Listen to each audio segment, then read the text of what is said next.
Start हो गया।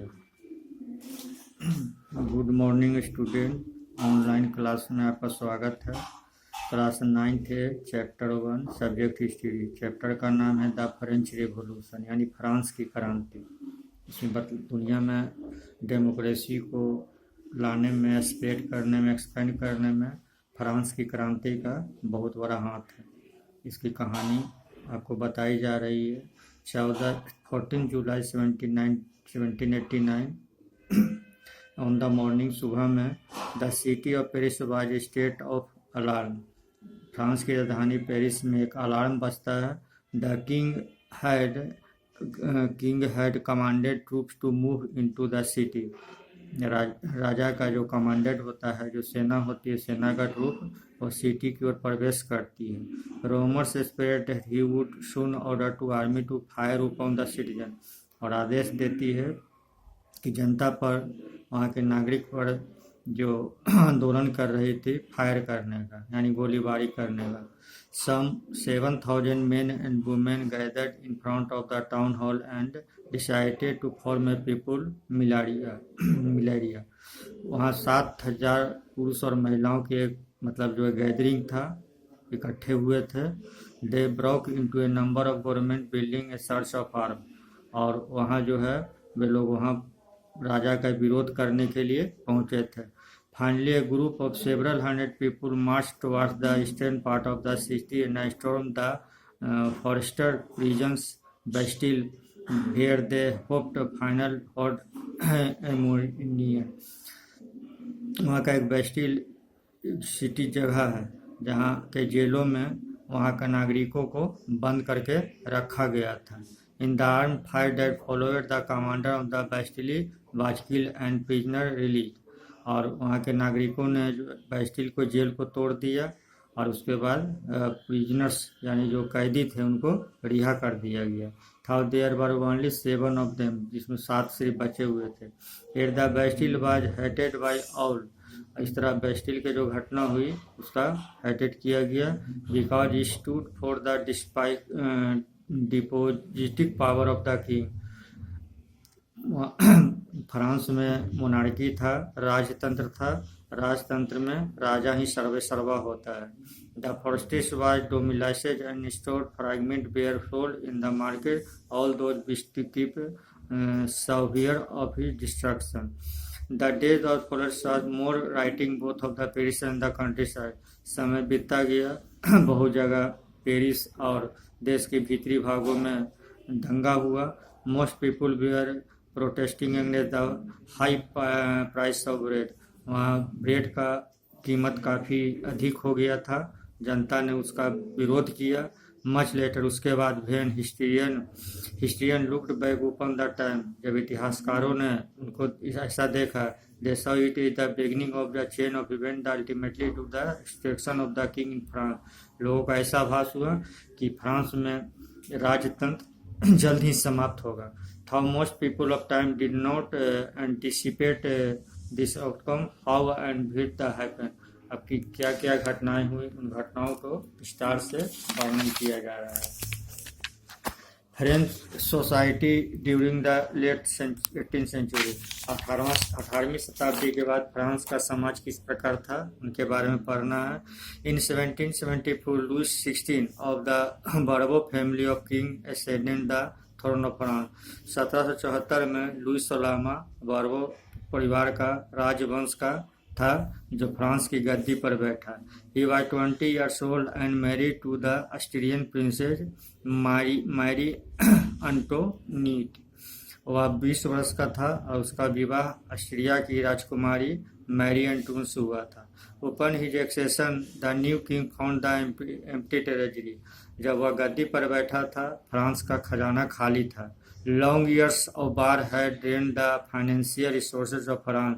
लंबे युद्ध के कारण वहाँ की फाइनेंशियल रिसोर्सेज यानी वित्त धन की काफ़ी कमी हो गई थी। Added to this was the cost of maintaining an extravagant court and immense palace of Bastille. इस तरह जो है राज चलाना राजा के लिए काफ़ी टेढ़ा खीर था।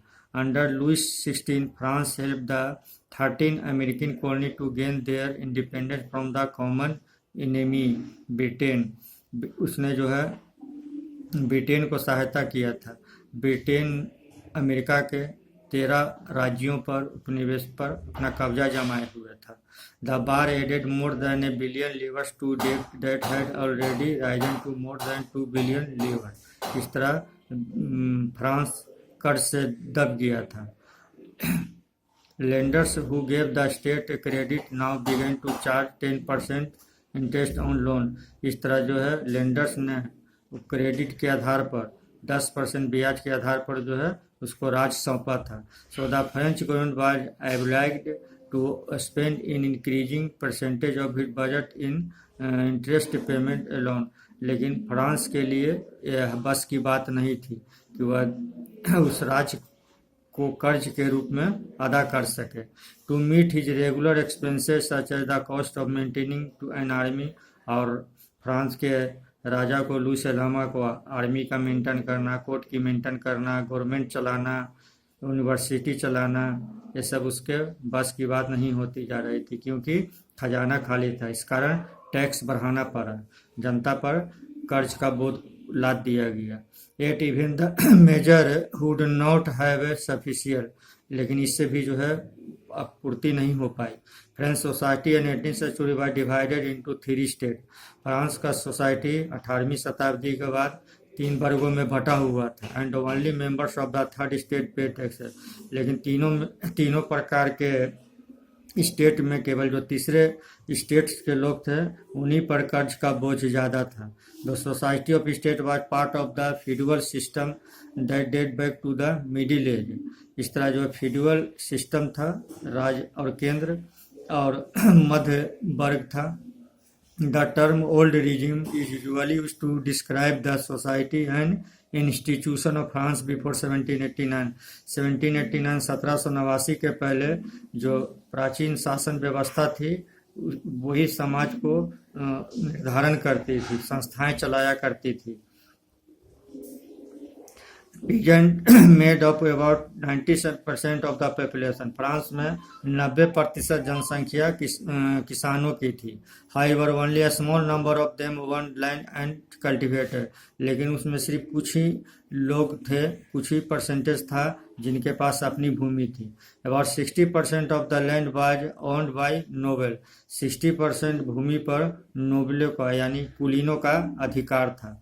The church and other richer member of the third state. इस तरह जो है चर्च और दूसरे जो धनी लोग थे और थर्ड स्टेट से बिलोंग करते थे। The member of the first and second state that the clergy and the nobility enjoy certain privilege by birth. और जन्म से ही जो क्लर्जी होते थे, नोबल होते थे, वो फ्रांस के रिसोर्सेज का काफ़ी आनंद उठाते थे, उन्हें सुविधा मिला हुआ था। The most important of these was exemption from paying taxes to the state. इस तरह थर्ड स्टेट में जो बिलोंग करते थे, जो मजदूर थे, किसान थे, उनको सबसे ज़्यादा टैक्स अदा करना पड़ता था। The noble further enjoy feudal privilege. इस तरह जो है नोबल लोग डबल फायदा उठाते थे, स्टेट से भी और सेंटर से भी। These included feudal dues that extract from the peasant were oblige to render service to the lord. इस तरह किसानों को जो है मजदूरी मेहनत करके, खून पसीना बहा करके खेतों में अनाज पैदा करना पड़ता था। To work in his house of field. वे घर के साथ साथ फील्डों में, नोबेल के घर में भी काम करते थे और खेतों में भी काम करते थे। To serve in the army, to participate in building roads. और उनके द्वारा आर्मी के बिल्डिंगों में भी उनको काम करना पड़ता था। The church to extract a share of taxes called tithes from the peasant. और चर्च को किसानों के द्वारा शेयर मिलता था जिसको कि टिथेस कहा जाता था। And finally all members of the third state है टू पे टैक्सेस टू द स्टेट। इस तरह जो है थर्ड स्टेट से जो बिलोंग करते थे वो टैक्स की अदायगी किया करते थे। These included A direct tax called tally. इसको यह जो टैक्स था इसको टैली कहा जाता था। And a number of direct taxes which were levied on articles of every day consumer. और इन टैक्सों का उपभोग के लिए राजघराने में किया जाता था। The burden of financing activity the state through taxes was borne by the third state alone. इस तरह टैक्स का अधिकतर पैसा जो है थर्ड स्टेट से जो बिलोंग करते थे उन्हीं की द्वारा पेड किया जाता था। हो गया।